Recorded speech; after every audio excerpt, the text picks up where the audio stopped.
بسم الله الرحمن الرحیم. قاعده بغدادي. نن ورځ د موږ تاسو لومړی درس دی. لومړی درس بسم الله الرحمن الرحیم. په زور ویایه. الف ت س جیم ح خ دال ذال ر ز سین شین خاء ضاد ط ظ عین غین ف کاف کاف ورکا لام میم نون واو ه لام لام لام همزه والسلام. بیا د سره وی زه به غوږ درته ونیسم، تاسو به خیر ویایه. بسم الله الرحمن الرحیم. لومړی لوست الف با توري ویایي دواړه یو ځای ټول یو ځای ویایي.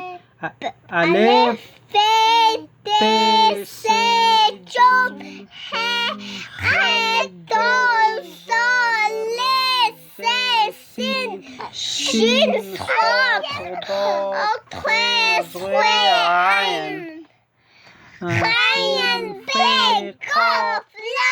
کاف لام میم نون واو ه لام الف که همزه خب بیا دریم ورشوله تکرارویه. بسم الله الرحمن الرحیم. لومړی لوست الف با توري. دا څه شی دی؟ الف ټکی لري؟ نه لري. ب د لاندې یو ټکی لري. ت دوه ټکي لري. ګوتې لاس مه ورله. س درې ټکي لري. جیم یو ټکی مابین کې لري. آفرین. جوم ح خ یو رقم دی. ح ټکی نه لري. خ او نام خدای. دال زال یو رقم دی. دال بشک. نه غلطه کو. ر ټکی نه لري. دغه ریش ولا د زیش ولا زی ټکی لري. سین شین یو رقم دی. آفرین. شین ټکی لري. سین یې لري نه لري. شین یې لري. صاد خداد یو رقم دی. خود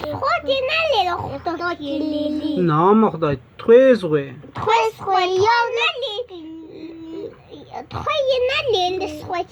بشک. عین غین عین یې نه لري. بالکل. ف ټکی یو ټکی لري. قاف غټ قاف دی. قاف دوه ټکي لري. کاف ټکی نه لري. لام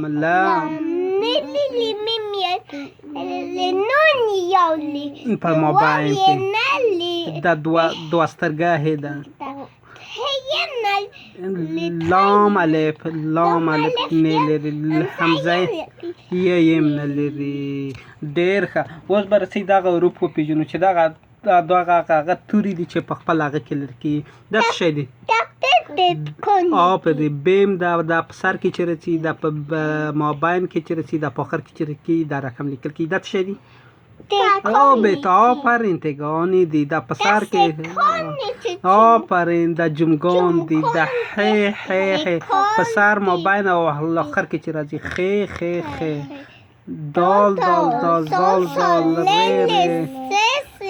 سین شین صاد داد ط ظ عین غین ف قاف کاف لام میم نون.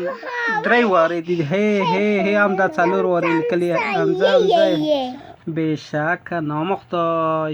زه په خط قلم پرېږدم، تاسې ویایې. ښه. بسم الله الرحمن الرحیم. لومړی لوست الف با توري. ښه دواړه یو ځای ویایې. جیم ح خ دال س سین شین خاء ضاد ط ظ عین غین ف کاف لام میم نون واو غلط کو. واو ه لام هم لام الف همسایه و سلام. همزه و سلام.